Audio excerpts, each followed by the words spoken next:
আসসালামু আলাইকুম রহমতুল্লাহ তাআলা ওয়া বারাকাতুহু। প্রিয় দর্শক, আপনারা দেখতে পাচ্ছেন আমি এখন উপস্থিত আছি বৃহত্তম মসজিদের নান্দাইল উপজেলার নগলকচুরি গ্রামে দারুস সুন্নাহ মাদ্রাসায়।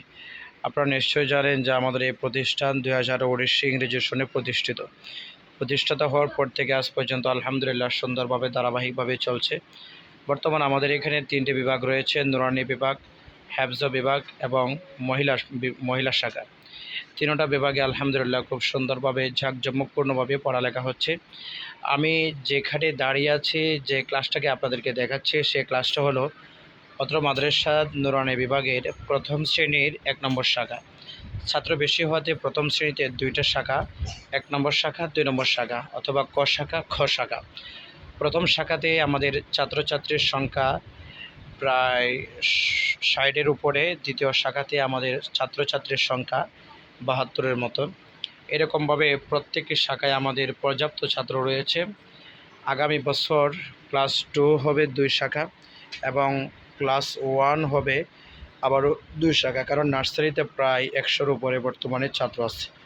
তো নতুন ভর্তি হওয়ার পরে আমাদের 2 শাখা করা ছাড়া বিকল্প কোনো পথ নেই। তো সেই জন্য আমাদের অত্র প্রতিষ্ঠানে ছাত্র বেশি হওয়াতে আমাদের প্রতি বছরই গড়ের প্রয়োজন হচ্ছে।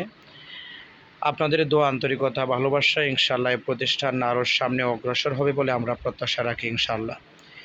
আপনারা দেখতে পাচ্ছেন ছোট ছোট কচিকাঁচা মাসুম বাচ্চারা, তারা আল্লাহর কোরআন আরবি লেখাকে তারা কি সুন্দর করে সাজিয়ে গুছিয়ে সুন্দর করে লিখেছে। আমি যদি আপনাদেরকে এতক্ষণ পর্যন্ত যে লেখাগুলো দেখিয়েছি, এগুলো কিন্তু সম্পূর্ণ তারাই লিখেছে। এবং শুধু আরবি লেখা বলে তাই নয়, বরং প্রত্যেকটা ছাত্রছাত্রী লিখতে পারে আরবি এবং পড়তেও পারে। আপনি যদি আপনার সন্তানকে এসব প্রতিষ্ঠানগুলোতে পড়ান, তাহলে আপনার 2টা জিনিস একসাথে হবে।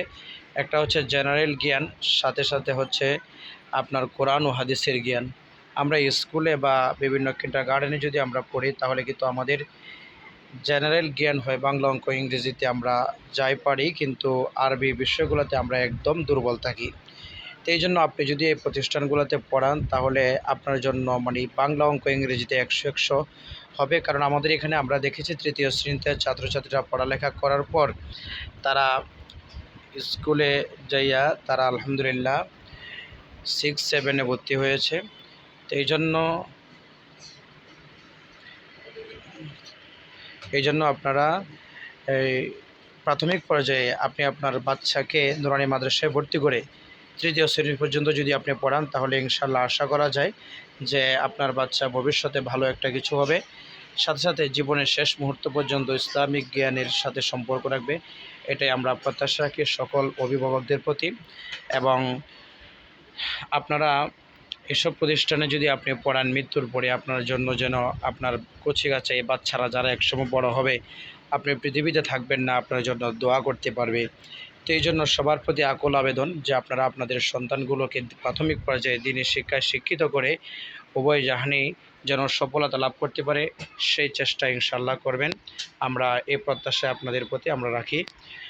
প্রিয় অভিভাবকবৃন্দ, আপনারা নিশ্চয় জানেন যে বর্তমানে আধুনিক সময়ে যদি কোরআন ও হাদিসের শিক্ষা না থাকে, তাহলে মানুষের জন্য চলাফেরা করা এবং দিনের উপর থাকা অনেকটা কষ্টকর হয়ে দাঁড়ায়। তো এই জন্য আপনারা দিনের শিক্ষা বাধ্যতামূলক করবেন প্রাথমিক পর্যায়ে।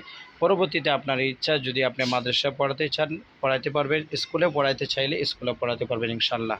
তো আপনারা সবাই ভালো আছেন? আলহামদুলিল্লাহ ভালো। আপনাদের লেখা অনেক সুন্দর হয়েছে, আপনারা আরও সুন্দর করে লিখবেন। সিলেট নিচে রাখেন। তো আপনারা কোন ক্লাসে পড়েন? আপনাদের ক্লাসে ছাত্র ছাত্রী কতজন? 50 জন ছিল প্রথমে, তারপরে নতুন ভর্তি হওয়াতে প্রায় 60 থেকে 70 জনের মতো আলহামদুলিল্লাহ আছে। আপনাদের মাদ্রাসার নাম কি? আপনারা প্রতিদিন মাদ্রাসায় আসেন? সবাইকে সালাম দেন? কে কে সবাইকে সালাম দেন? হাত উঠান। মাশাআল্লাহ, প্রত্যেক দিন সবাইকে সালাম দিবেন। হ্যাঁ, সালাম দিলে আপনার সওয়াব হবে, ঠিক আছে? সবাই একটা সালাম দেন।